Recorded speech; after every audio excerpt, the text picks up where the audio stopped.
Cross drwodd i Mackenzie Olden. Olden drwodd ar y gol a mae'n rhwydo'n daclus hefyd.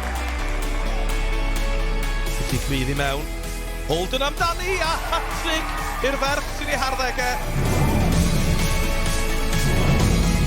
Phoebie Poole, 4 y grysau gwyrdd o'i amgylchu, ond Poole yn gyrru'r bêl i gefn y rhwyd.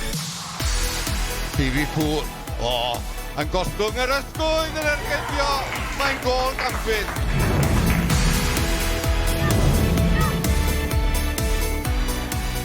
Nôl y dathi, Billingham, yw i yn fentro bellter, mae yn fentro!